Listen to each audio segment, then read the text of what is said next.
Welcome to the presentation on the HayWired Scenario Exercise Toolkit. Both Mark and I will be presenting on the toolkit that supports the HayWired scenario, providing you an overview of the toolkit, its content, and its future development concepts. Mark, I hand it over to you to begin. Thanks, Monica. And what we're sharing here in the toolkit and its various resources will be at the earthquakecountry.org/HayWired website. The purpose of the toolkit is sort of to take what you've been hearing about today about the scenario and its impact. These details that are in the scenario are really great for providing the creation of plausible exercises, even for people who don't have exercise experience. The purpose of the toolkit is really to make it easy for people to do a scenario based on a very comprehensive study like the HayWired scenario, and to do their own exercise using that data and that information. And we really do believe that the toolkit will be useful for other areas too that have major earthquakes, because most of the situations described and the issues we're focusing on are common among large earthquakes. The toolkit will link to information in the scenario especially for use in discussion-based exercises by any organization, from the private sector, from government or nonprofit, or even a network of organizations. As a kind of an introductory guide for people doing exercises, it might not be necessarily something that people with a lot of experience will go to first, but it might have good ideas. But in a government situation, you might have departments that aren't the emergency management department or agency, but still want to do an exercise, and they'll be able to use this guide on their own. The insights gained from exercising with this scenario may also help people identify and meet other challenges. For example, planning for how you'll handle the loss of power from this earthquake may also improve your readiness to handle other power outages as they become more common, and may even spark ideas for improving everyday processes. The toolkit has a very basic structure. We have a kind of an overview like we're doing here of the purpose of the toolkit. We have a short section on the scenario itself, the kind of key highlights of each of the three main volumes: the earthquake hazards, the engineering implications, and the societal consequences, and how they really build together as in the image on the screen. We then present a variety of ideas that you could for how to use the HayWired scenario for exercises, and then give you some instructions for how to get started on developing your HayWired based exercise. And finally, there are some tips on how to use the results of your exercise for continuously improving your planning, your response, your recovery, and for mitigation.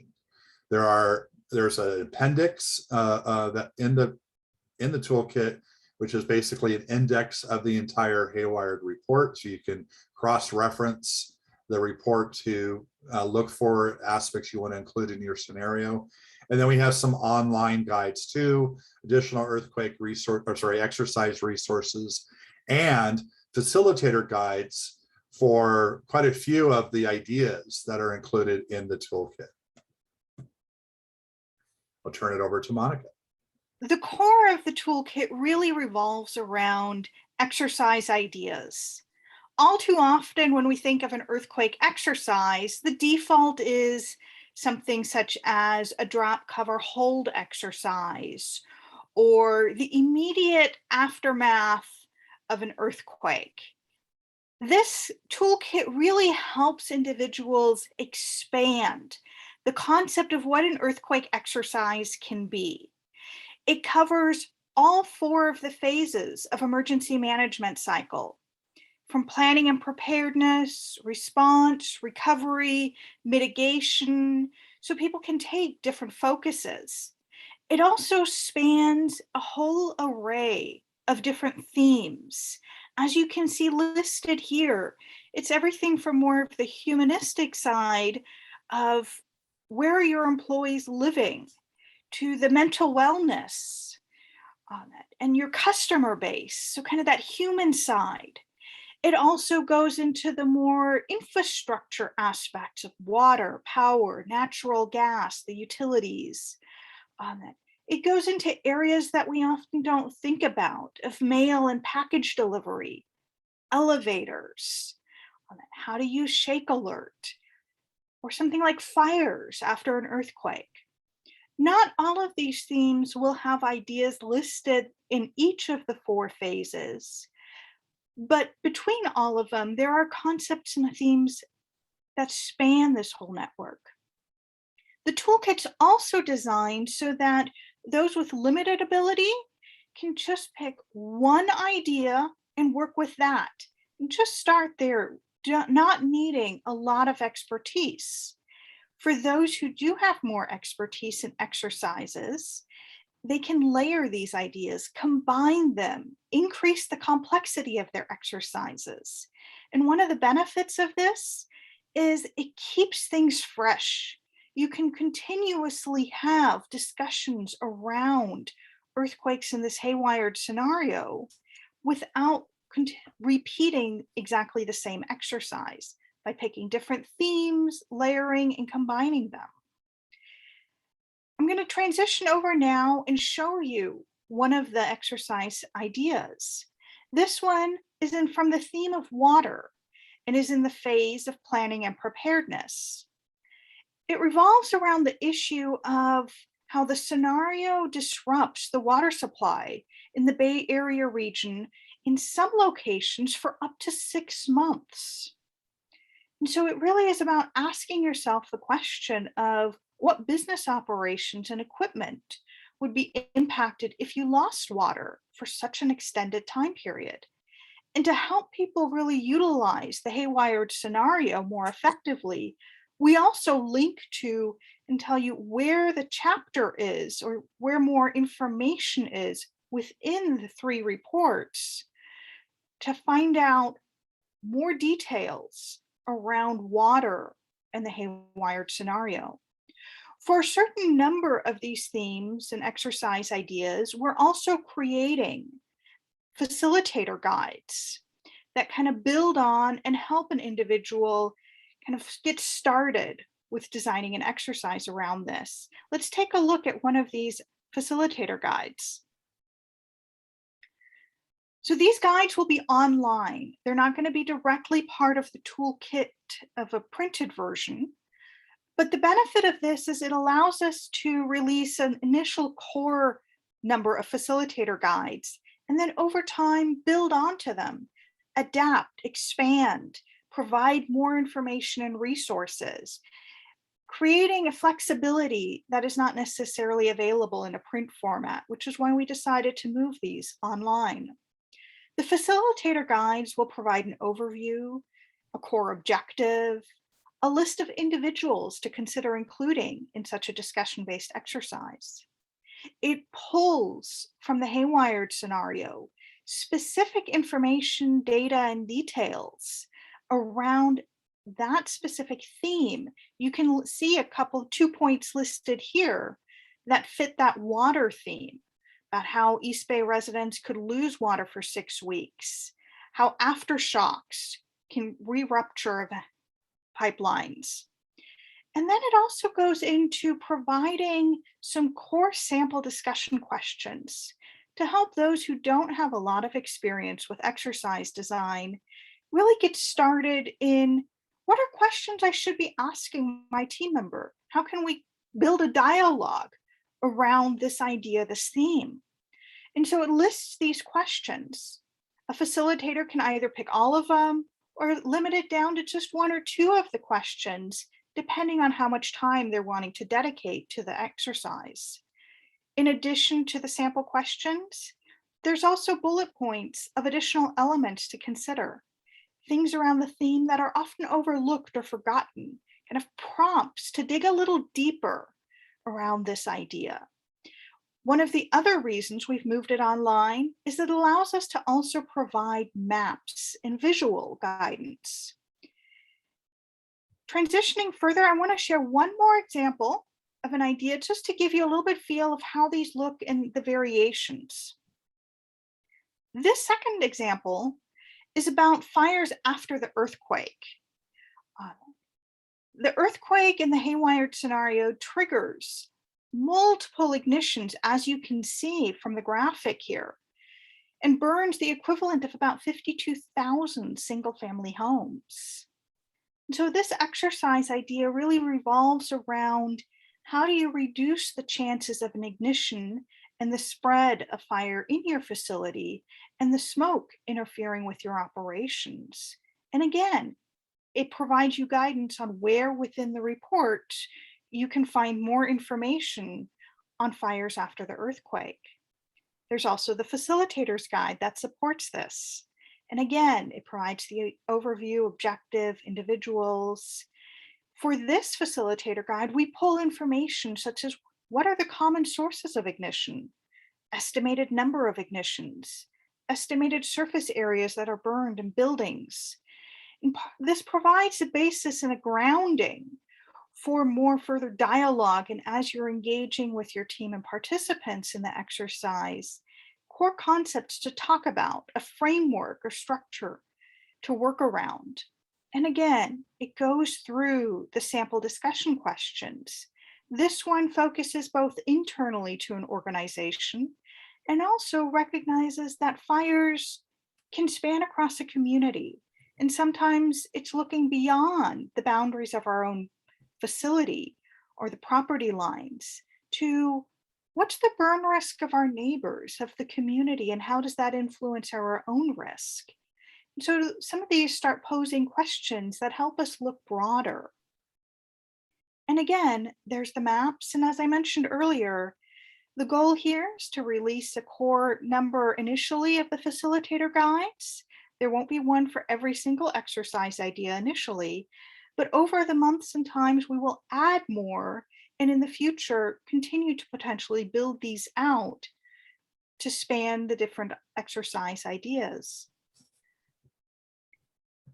Now, how do we get started with developing an exercise? This can be something that is intimidating for people who don't have a lot of experience. And this guide is really designed to be useful for those who have experience by providing exercise ideas, but also of tremendous value for those with limited to no experience in exercises, and really walking them through some core questions and stripping away a lot of the technical complexities that are around rigorous formal exercise programs, with the goal really being to facilitate dialogue and promote resilience and thinking deeper around these ideas of how do we strengthen our resilience to an earthquake. So we start with some basic questions, asking how much experience do you have? What are your motivations for doing an exercise? What are you already focusing on? And can you play with some of these ideas to leverage and work with things that you're already kind of focused and engaged in? So it's not something new, but builds on areas you're already investing energy in. Moving on from starting with the basic questions, we move into picking an exercise topic. As mentioned earlier, the ideas span all 4 phases. And so we provide prompts and tips on maybe for those that are developing a plan or just starting out. Pull ideas from the planning and preparedness section, as it'll help gain an understanding and kind of grounding in where threats and hazards are. If you already have a plan and you want to exercise it and challenge it, draw from the response section and see, if we push it against with these kind of scenarios, are we prepared? Does our plan accommodate for those types of challenges? Maybe you're looking at recovery and not the immediate aftermath of an earthquake, but the weeks and months following. And what are the things that we need to be thinking about for that recovery phase? Draw from the recovery section. Or maybe you're looking at how do we mitigate our vulnerabilities on it. Pull an idea from the mitigation section. And then also providing a little bit of guidance on deciding on an exercise format. For some who are just starting out, it might really be that short staff team meeting discussion, 5, 10, 30 minutes, getting the people around a table and just talking it through. For others, it might be a little bit more formal of a workshop or a seminar if you're trying to develop an actual plan. Or maybe you have the plan and you want to put it in, kind of test it out in doing a tabletop exercise. So it talks and provides a little bit of guidance on different formats. And so it's really designed to support the novice in getting them started to have exercises and discussions around earthquake resilience. Mark, I hand it back over to you. Thank you, Monica. And in addition to all that great content and guidance that the toolkit contains, we also will have an online set of additional resources. Again, perhaps new to many people, but also for those who do have requirements that they need to meet, whether it's that as part of the Homeland Security Exercise and Evaluation Program and after action guide reporting, or basic, even very basic planning and just getting started with your continuity planning through resources such as those on the resilientworkplace.org website. There will be a section in the toolkit about what to do after you've had your exercise and making sure that you're learning from it and implementing what you've learned in your planning, in your operations. So capturing those lessons, what are the gaps and vulnerabilities? What were the strengths of your team in going through the exercise? What creative ideas came up that you want to capture for future exercises or for implementing in your overall planning? And what changes would you make if you were to do this exercise again? And we're probably going to want to learn from you and hear back, the feedback from this, because all of that learning may be of use to share with others too. And so that may be part of what we do going forward is allow people to share what they're learning through doing these exercises. So there may be unanswered questions that you need to follow up on and figuring out who to ask. And then you may need to figure out who's going to be responsible for implementing all of this. So these types of thoughts and considerations are laid out for you as part of the toolkit. I mentioned that there's a index. This is just for 3 of the many chapters of the overall HayWired report. It's basically taking not just what the title is, but the details of what is included in that chapter. So and then the toolkit, you'll have page numbers that go with that, so you can really find additional information that might help you in the development and rollout of your exercise. So thank you for your interest and for following along with us today. Do visit earthquakecountry.org/HayWired. There you'll be able to get notified about the toolkit availability and its updates. We do think this is going to be a living, all of these materials are going to be living documents. And we are going to be having toolkit webinars, and the website will have the information about those. The first one should be in mid-November, so be on the lookout. And then also starting to hold community workshops, hopefully in person in early 22, if not online, to really work together and provide guidance for using the toolkit. And if you're interested in having a workshop like that for your own organization or for other networking groups like Chambers of Commerce, reach out to us and we can arrange that too. So we have our contact information here, both from myself and Monica. And Monica, do you have any final words? No specific final words. Thank you for joining us today. And we hope that this toolkit really becomes of use for individuals as they explore and delve into kind of the earthquake scenario that the HayWired scenario presents. And as Mark mentioned, this is something that's not just for the San Francisco Bay Area, but has applicability across any earthquake region and can even spark ideas for other hazards and scenarios as well. So we hope that people put it to use and that it becomes something of value for everybody from the novice exercise designer to somebody who has a lot of experience in designing exercises. There's going to be a lot of great ideas that even those who have that experience might find useful, and maybe even contribute additional ideas to that we can add in over time.